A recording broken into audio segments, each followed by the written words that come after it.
more limping catch-up for the old people.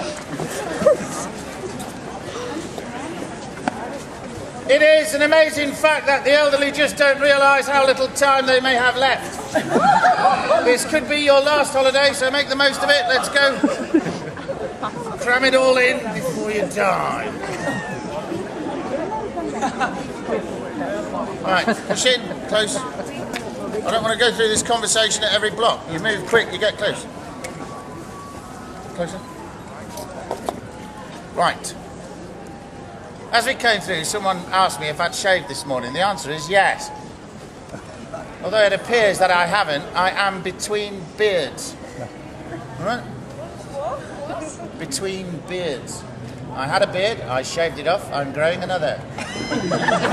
Surely you should know about these things. And the relevancy. Yeah.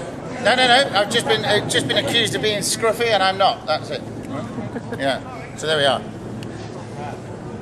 I've also asked if I'm a soldier. No, I'm not. I used to be. In order to be a Yeoman warder, you must have a minimum of 22 years military service, and overwhelmingly we are drawn from the army. We do have 4 from the Royal Air Force. No one talks to them. We also have 2 Royal Marines, and these are instantly identifiable because they're usually holding hands. You have to have reached the rank of Sergeant Major. That might make me seem a little scary. Right. If you have all of that, you can apply to join the Yeoman of the Guard, Queen's personal bodyguard for ceremonial and state occasions. And if you've also got the Meritorious Service Medal, you get invited. I was invited. Yeah. Now, on those occasions, we do wear a very different uniform. I know you're disappointed not to see me in it today. That is the Tudor bonnet, white ruff, scarlet and gold tunic with red breeches and tights. We only ever wear that in the presence of Her Majesty because she likes it. 35 Yeoman warders are selected from the Yeoman body to come and live and work here in the tower. This is our casual day-to-day wear. It is known as blue undress and is modelled on a Tudor tunic. It's made to be worn under a suit of armour. It's not a frock. These things are for the leg plates, all right? You want men in skirts? Scotland. Although you can get that kind of action in Soho.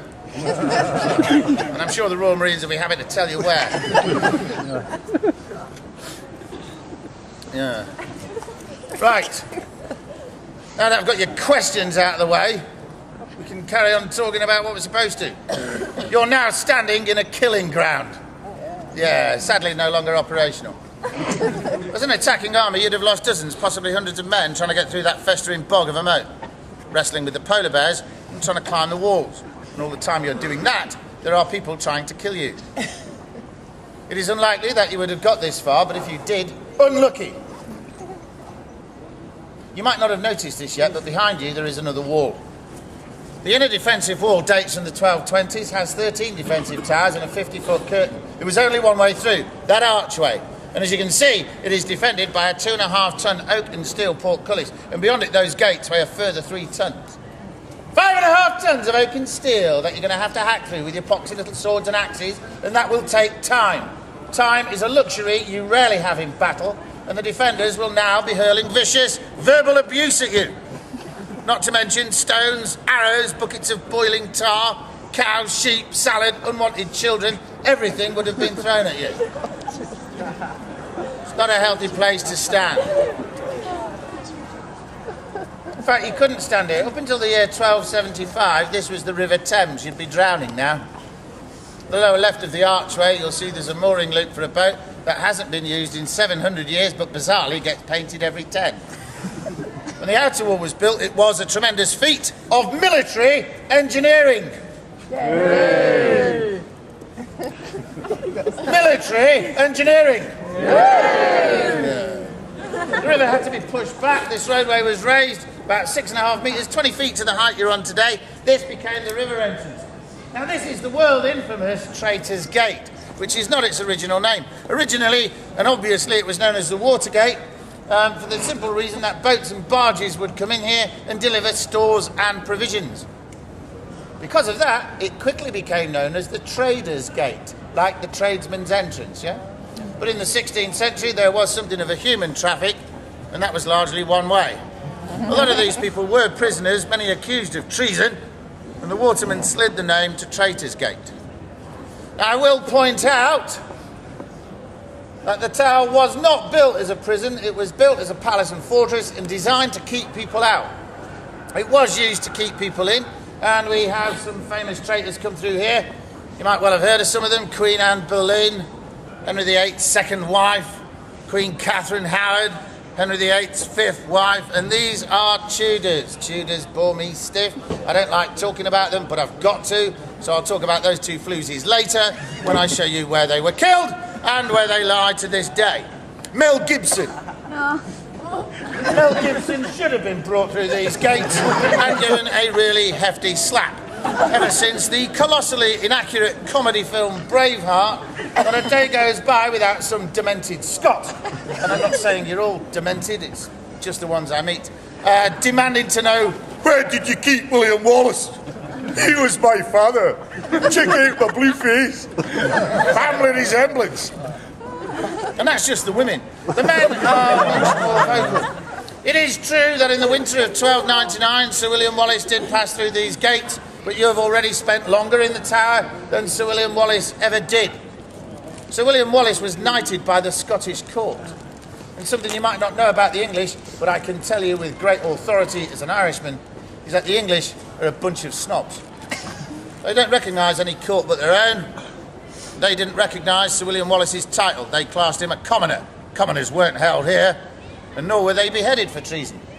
Sir William Wallace was immediately taken from here to Smithfield Market, about a mile and a half to the northwest, where in full public view he was hanged by the neck until really uncomfortable, actually. They only half hanged him. They hauled him up, let him swing, let him down, took the noose from around his neck and revived him. When he came round, he saw a knife, alarmingly, going into his chest. And it was pulled down in a line, nipples to navel, so he was opened up. It wasn't a fatal wound, and it wasn't meant to be. William Wallace was entirely conscious when his executioner's filthy hands plunged inside and disemboweled him. 36 feet of his intestines spilled out onto the pavement with a gush of blood which must have steamed in the cold winter air. These entrails were then placed on a hot griddle where they sizzled, and at this point Mel Gibson would have you believe a man can shout, "Freedom!" I just don't think that's likely. He must have had other things on his mind. His heart was being ripped out, and that's got to be a distraction. The heart was thrown into a brazier to burn, and that probably killed him. The head was taken off, that was left on London Bridge, the body was hacked into 4 pieces, and those quarters were then sent north to the border towns between England and Scotland, left on their gates to rot as a warning to the barbaric and troublesome Scots not to upset the clearly civilised, peace-loving and harmonious bloody English. So, Sir William Wallace, a truly great man from a truly great nation, was hanged, drawn and quartered. Yeah. One gets nostalgic. And hungry. On a happier note, behind you we have the Bloody Tower. Again, not its original name. Originally, this was known as the Garden Tower, and we've changed it for marketing purposes. In 1483, the Garden Tower was so comfortable, this was the home of the King of England, Edward V. You might not have heard of him, he was only 12. His younger brother, Richard, the Duke of York, was just 10, and they were here under the protection of their uncle, Richard, the Duke of Gloucester. And they needed protection, because there was a war on, the War of the Roses. Now, this sounds like fun, but they weren't fighting with flowers. It was a bloody civil war, and it straggled on for nearly 30 years. These boys were targets, and Gloucester knew it. He took his protection duties so seriously that he had Parliament declare his nephews bastards. They couldn't keep the crown, and he took it. He became King Richard III. He was now the target. His nephews continued to play safely in these grounds long after his coronation. All of that's fact, documented, and unargued. It is also a fact, possibly a sad one, that these lads disappeared. Nobody knows when, why or how, but Shakespeare tells us that one night in 1483 they fell asleep up there and never woke up. During the night they were smothered to death with their own pillows. Stabbed with a dagger, for good measure. Now I'd like you children, especially you young children, to think about that at bedtime. Your mummies and daddies are going to tell you that that was a long time ago, and that's true. They're going to tell you there are no more bad men. That's a lie. There are bad men. There are very, very bad men. They're not always out there, though. Sometimes they're under your bed, under your wardrobe. They wait for you to go to sleep, and that's when they strike. Sweet dreams, kids.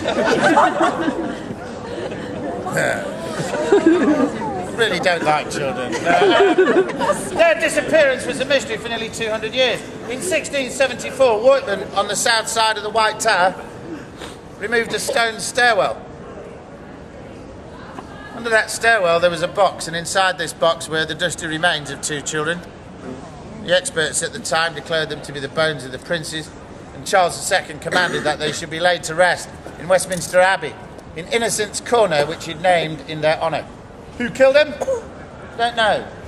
Shakespeare would have you believe it was Uncle Richard, but let us not forget that Shakespeare was writing to amuse a redhead, and you never upset a redhead. She was Elizabeth I. Her grandfather was Henry Tudor. He defeated Richard at the Battle of Bosworth in 1485. He had no real claim to the throne, but he took the crown from Richard's dead head and placed it upon his own. He declared himself king. He could not have done that if these lads had been alive. And it's entirely possible that Henry Tudor had those boys murdered. You see, Shakespeare couldn't write that. History is nearly always written by the people who win. This explains all the empty pages in French history books. We do know that what Shakespeare referred to as the Tower of Blood, Elizabeth I chose to name the Bloody Tower. The gateway to the inner ward, and we're about to charge through it. Charge is a military term. It means to move rapidly, to engage in eager combat with an enemy. So let's not have the Italians at the front. Charge! Let's go, come on, we're charging. Can't wait till he gets the American.